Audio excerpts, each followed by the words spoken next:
নমস্কার বন্ধুরা, জেঠি ভাইজি কিচেনে আপনাদের সকলকে অনেক অনেক স্বাগত।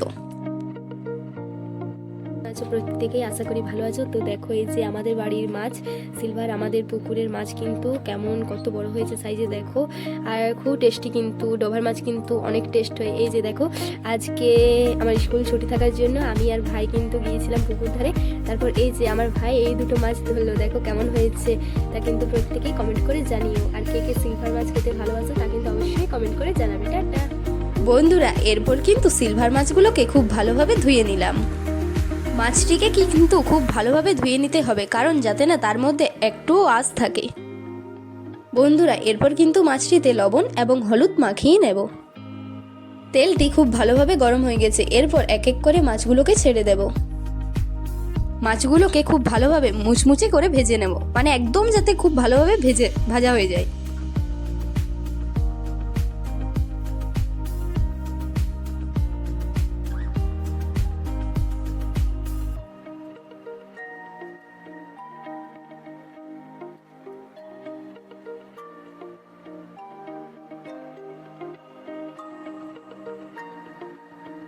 মাছগুলো ভাজা হয়ে গেছে, এরপর কিন্তু তুলে নেব। বন্ধুরা, আপনারা কিন্তু প্রত্যেকেই দেখুন খুব ভালোভাবে কিন্তু মাছটা ভাজা হয়ে গেছে, খুব মুচমুচে ভাবে। বন্ধুরা, মাছগুলো কিন্তু লো আছে ভাজতে হবে। মাছগুলো যদি একদম খুব আছে ভাজা হয়, তাহলে কিন্তু মাছগুলো গুঁড়ো হয়ে যাবে। আর যদি লো আছে ভাজা হয়, তাহলে কিন্তু খুব মুচমুচে ভাজা হবে। বন্ধুরা, এরকম যদি আপনারা দেশি মাছ খেতে চান, তাহলে আমাদের বাড়ি চলে আসুন, কারণ আমার জেঠু মাছ ধরে আপনাদের সকলকে খাওয়াবে। আর আমাদের বাড়িতে কিন্তু পুকুর আছে, আর পুকুরে অনেক মাছ হয়, তাই সকলেই চলে আসুন।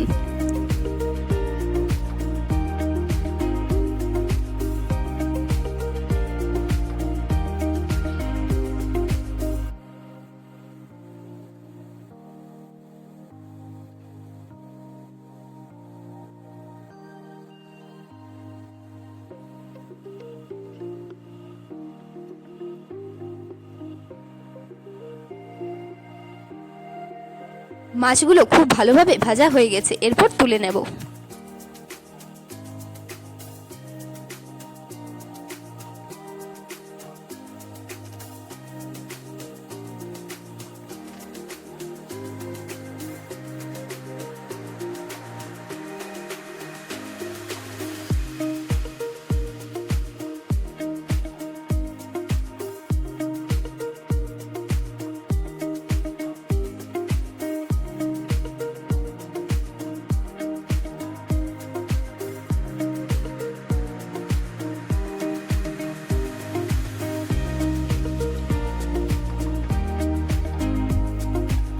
ওই গরম তেলের মধ্যে প্রথমেই কিন্তু শুকনা লঙ্কা ফোড়ন দিয়ে দিলাম। এরপর পাঁচ ফোড়নও দিয়ে দিলাম।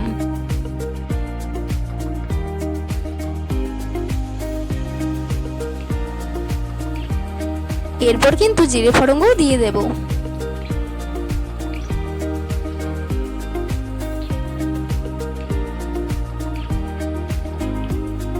তেলের পরিমাণটা একটু কম মনে হয়, আরও অল্প পরিমাণ তেল দিয়ে দিলাম।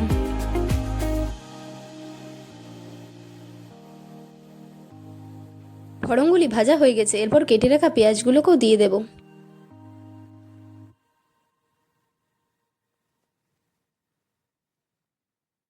নরম হওয়া অবধি পেঁয়াজগুলিকে ভেজে নেব।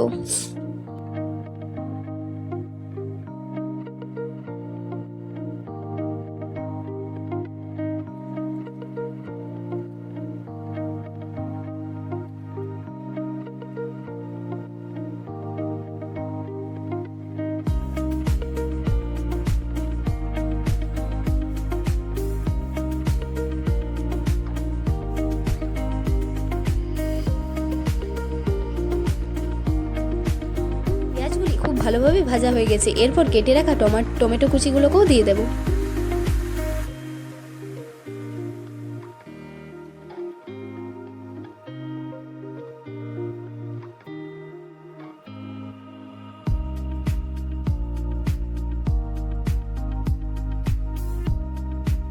টমেটোগুলো সামান্য নরম হয়ে যাওয়ার পর সামান্য হলুদ গুঁড়ো দিয়ে দিলাম।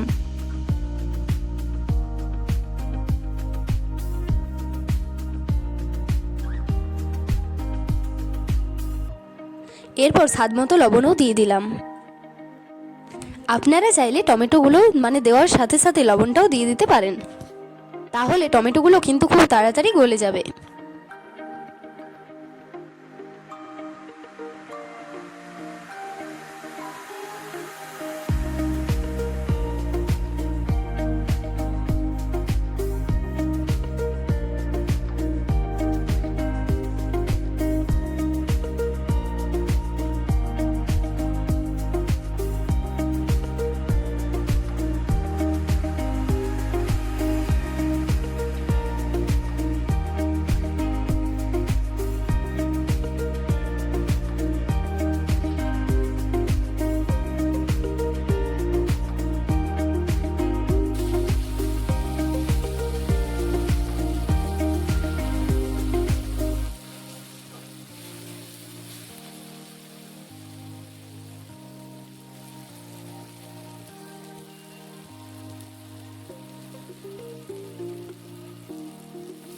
এরপর সর্ষে বাটা দিয়ে দেব। সর্ষেটা কিন্তু আমাদের প্রসেসে আপনারা দিবেন এরকম জলে গুলে, তাহলে সর্ষের একটা খোসাও জলটার মধ্যে ঢুকবে না।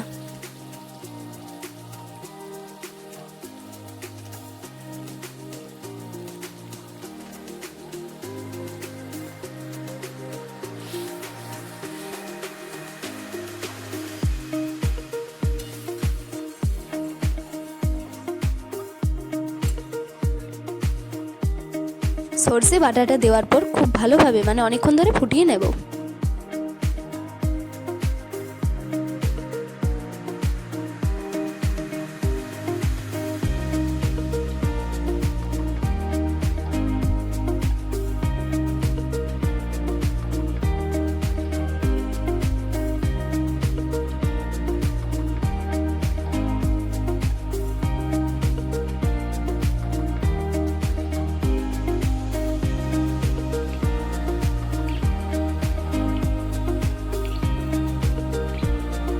এরপর ঝোলটা ফুটে গেছে, তাই মাছগুলোকে এক এক করে ছেড়ে দেব। বন্ধুরা, আমাদের আজকের ঘরোয়া রেসিপিটি আপনাদের কেমন লাগলো তা কিন্তু অবশ্যই সবাই কমেন্ট করে জানাবেন। আর আমরা জানি যে আমাদের ভিডিওর কোয়ালিটি অনেক লো, বাট আমাদের কোনো কিছু করার নেই। আপনারা প্রত্যেকেই দেখুন, সাবস্ক্রাইব করে দেবেন চ্যানেলটাকে। আপনারা কিন্তু আমাদের ভিডিও কেউই দেখছেন না, তাই আমরা খুবই দুঃখিত। আমরাও কিন্তু চেষ্টা করছি খুব ভালো ভালো আপনাদের সামনে ভিডিও নিয়ে আসার। আপনারা ভিডিওটা স্কিপ না করে গোটাটাই দেখুন এবং আমাদের ভুল ত্রুটিগুলো আপনারা কিন্তু কমেন্ট করে অবশ্যই জানাবেন, তা না হলে আমরা কিন্তু ভালোভাবে ভিডিও নিয়ে আসতে পারবো না আপনাদের সামনে। আর আমাদের ভুলগুলো ভুলেই থেকে যাবে, কোনোদিনই সংশোধন হবে না, তাই আপনারা সকলেই অবশ্যই কমেন্ট করে জানাবেন। বন্ধুরা দেখুন তো, আপনাদের সাথে গল্প করতে করতে আমাদের কিন্তু মাছের ঝোলটা হয়ে গেছে। তো দেখো কত সুন্দর হয়েছে। আরও নিত্য নতুন ঘরোয়া স্বাদের রেসিপি দেখতে হলে আমাদের চ্যানেলটাকে সাবস্ক্রাইব করে পাশে থাকুন। আমাদের চ্যানেলটিকে আরও বড় হওয়ার জন্য আপনারা প্রত্যেকে আপনাদের বন্ধু বান্ধব আত্মীয় স্বজন সকলের কাছে পৌঁছে দিন, তাহলে আমরা অনেক খুশি হব। হ্যাঁ, যারা আমাদের ভিডিও দেখেন এবং কমেন্ট করেন তাদেরকে তো অসংখ্য ধন্যবাদ, আর বাকিদেরকেও ধন্যবাদ। সকলেই ভালো থাকুন, সুস্থ থাকুন। আবার ফিরে আসবো আরও নিত্য নতুন ভিডিও নিয়ে। টাটা বন্ধুরা।